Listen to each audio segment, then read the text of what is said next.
इयत्ता 8वी आपण पाहत आहोत NMMS या परीक्षेच्या अभ्यासाचे व्हिडिओ. त्यासाठी आपण वापरत आहोत आशा हे पुस्तक. पुस्तक चांगलं असेल, मार्गदर्शन चांगलं असेल तर आपल्याला यश हमखास मिळतं. तर आपण मागच्या लेक्चरमध्ये पाहिलं आहे लेसन 15 म्हणजे टाईप 2 झालेला आहे, टाईप 3 पण झालेला आहे. आज पाहतो आहोत आपण टाईप 4. टाईप 4 मध्ये काय आहे पहा. Type 1 minute. तुम्ही म्हणताले पुस्तक कुठून मागवायचं, काय करायचं, तर हे पुस्तक आपल्याला मागवायचं आहे. नंबर दिलेला आहे श्री चरडे सरांचा. काय नंबर आहे? श्री चरडे सर नाव आहे, त्यांच्याकडून हे पुस्तक तुम्ही मागवू शकता. शाळेतर्फे मागवले तुम्ही, टीचरला जर तुम्ही म्हटले तर तुम्हाला ते स्वस्तामध्ये बसतं, कारण मग कुरिअर चार्जेस कमी पडतात.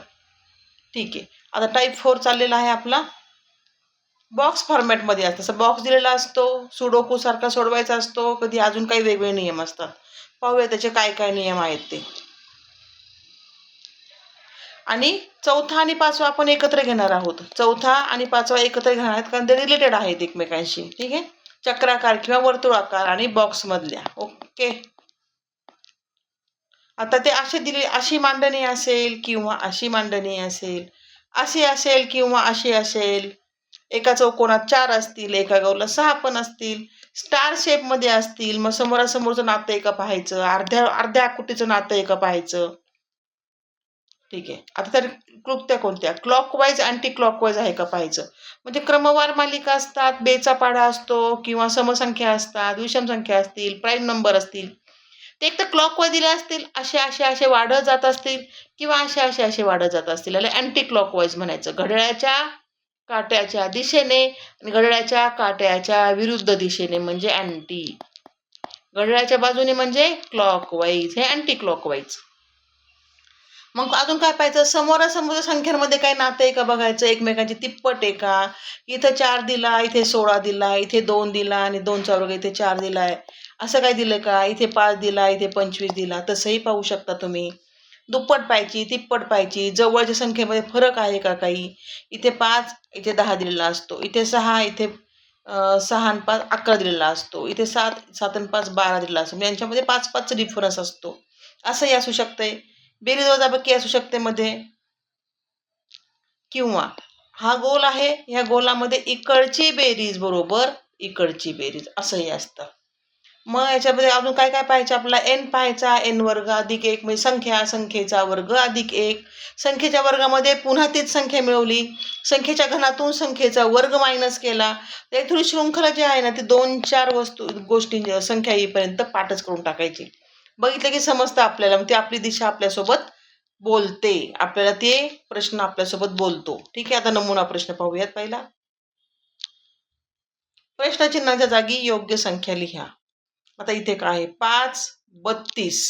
आता पाहिजे सगळं असं एका लाईन मध्ये लिहून घेतलं आपण. 5 9 14, 5 9 14 22 32 40 44. याच्यामध्ये काय फरक आहे पहा.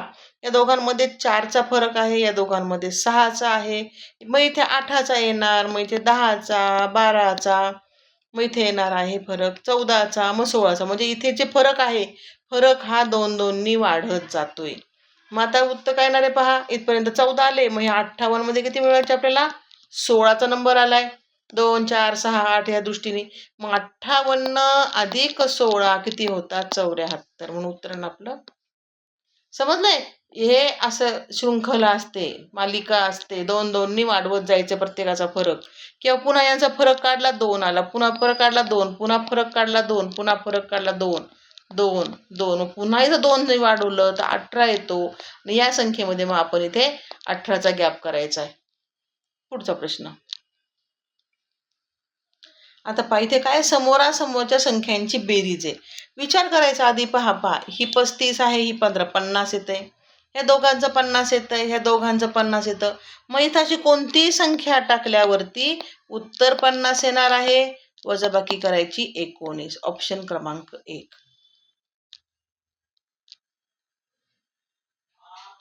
पुढचा प्रश्न. आता इथे पण पाहायचं काय पहा. ऑब्झर्व करा. हा 3चा घन, 3 त्रिक 9 9 त्रिक 27, घन अधिक 2 काय आहे, घन अधिक 2. 10 10चा घन अधिक 2.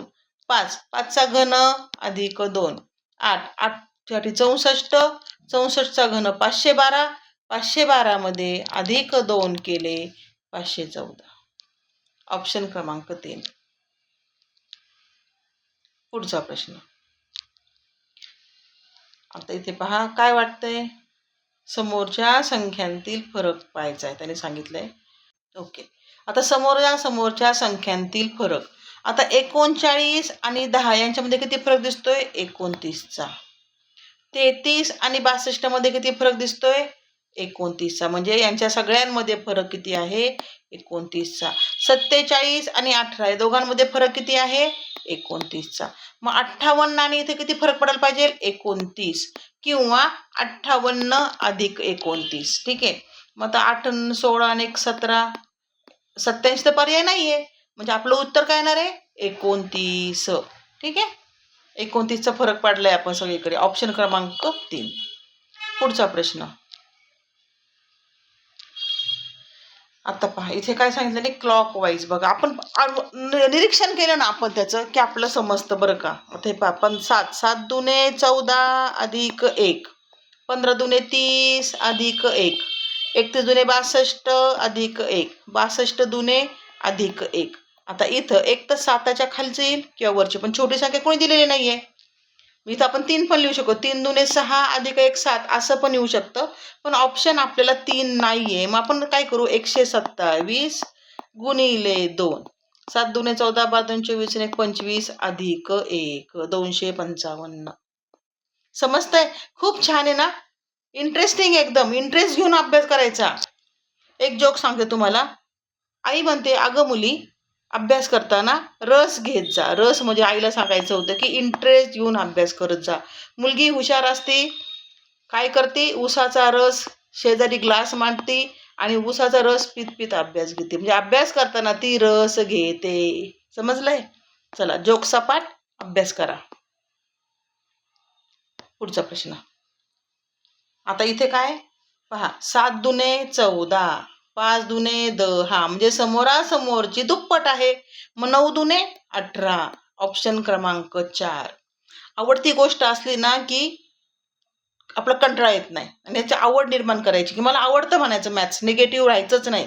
मॅथ्स सारखा आवडता विषय कोणताच नसतो. चला पुढचं. आता हे पहा, हे काय होतंय. आता हे क्लॉक वाईज पहा म्हणतात ते 3 3नी भागले. बरं, 594ला 3नी भागलं की 198 येतो. 198ला 3नी भागलं म्हणजे डिव्हाइड केलं की 66 येतो. मग 66ला 3नी भागू, आपण काय येणार आहे? उत्तर 22. सरावानी ह्या गोष्टी आपल्याशी बोलतात बरं का रे. फटाफट फटाफट होतं. अगदी सेकंदामध्ये प्रश्न सुटतात आपल्याला. म्हणजे अर्ध गणित वाचलं नाही ना, तोच उत्तर आलं पाहिजे, तेव्हा आपली सराव झाला समजायचा. आता इथे काय समोरासमोरील संख्यांमधील संबंध पाहायचा. आता 3 दुने 6 आणि 1 7, 7 दुने 14, 1 15, 2 दुने 4 आणि 1 5. ओके नाही, 5 दुने 10 आणि 1 11. उत्तर आले 5. म्हणजे समोरच्या संख्येला दुप्पट करून अधिक 1 केला आहे. उत्तर काय आलंय? 5. पुढचा प्रश्न. आता इथं काय दिसतं, कधी कधी अल्टरनेट पण असतात बरं का संख्या. एकाड एक संख्या पण दिलेल्या असतात, ते पण लक्षात घ्यायचं. आता इथे क्लॉक वाईज दिलं त्यांनी. 25 अधिक 2 27. नाही, अल्टरनेट बघा. 25 मधून 2 गेले 23, 23 मधून 2 गेले 21, मग 21 मधून 2 गेले इथे 19 यायला पाहिजे. तसंच 36, 36 आणि 27, 27 नंतर इथं 7चा गॅप केलेला आहे, 3चा गॅप केलेला आहे. तसं पडतंय का? हा, 27 सुरुवात केली तर एक अंक सोडून संख्या मालिका तयार होते. यस, बरोबर आहे. 27 30. पहा पुन्हा एकदा सांगते मी. अल्टरनेट केलेलं आहे, एकाड एक 27 30 33 36. तसंच मी इथं पेन चेंज करून दाखवते ते तुम्हाला. 25 23 21 19. ठीक आहे, अल्टरनेट केलेलं होतं. ऑप्शन क्रमांक 1 आलेला आपला. पुढचा प्रश्न. आता पहा इथे काय केलं आहे. इथं हे म्हणतात, हा 1च्या घनातून 1 वजा केला की 0 येतो. मग 2च्या घनमधून 1 वजा केला की 7. 2चा घन असतो 8, 8तून 1 गेला, उत्तर आलं 7. आता 27 असेल इथं म्हणजे 3चा घन वजा 1 म्हणजे 27 वजा 1. मग 4चा घन 4 चोक 16, 16 चोक 64, 64 मधून 1 वजा केला, उत्तर आलं 63. कधी कधी फक्त समस्या घेतल्या जातात, कधी कधी सलग घेतले जातात. चला इथं लेसन संपलेला आहे. आपण पाहिलं आहे आशा हे पुस्तक 20 वर्षांचा अभ्यास करून काढलेला आहे. या पुस्तकाच्या शिवाय बाहेरचं काही येणार नाही. याच टाईपचे प्रश्न येतात परीक्षेमध्ये. ठीक आहे, अभ्यास करा. पुस्तक शक्यतो मागवा, कारण काय तर आपल्याला सरावाची उदाहरणं त्याच्यामध्ये भेटणार आहेत.